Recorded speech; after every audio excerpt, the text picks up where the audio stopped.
صامدون مرابطون للدفاع عن الشريعة الدستورية والحرية والديمقراطية مهما حدث أو يحدث أو سيحدث.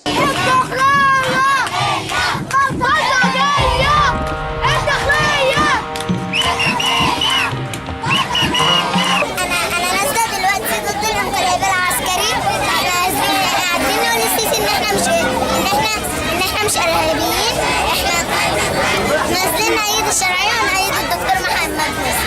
بس عايزين نقول لك يا سيسي ان انت ان شاء الله هترحل وان شاء الله النصر قادم.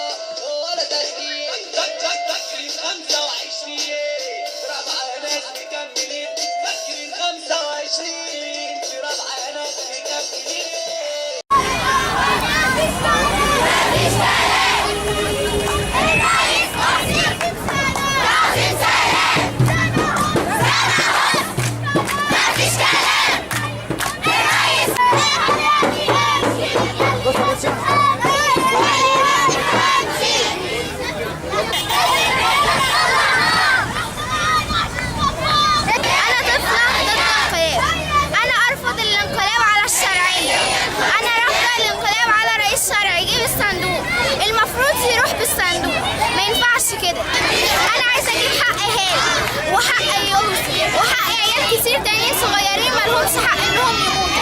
دول ارهابيين. في واحد ارهابي عنده 10 سنين. ارهابي ازاي يعني؟ بيمسك مسدس ياخد يا دوب يمسك الببرونه بتاعته.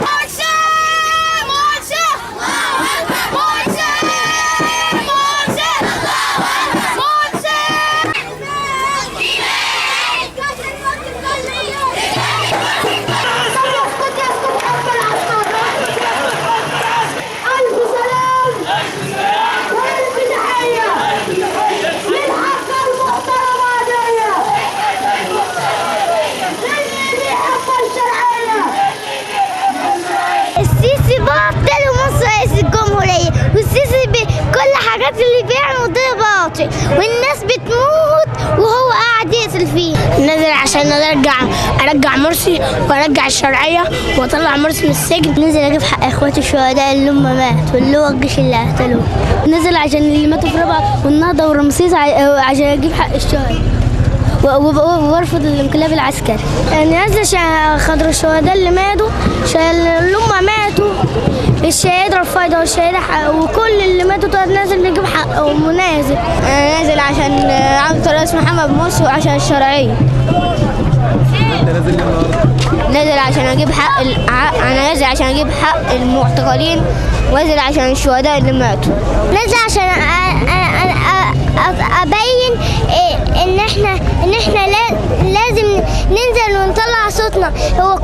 هو كل شويه نموت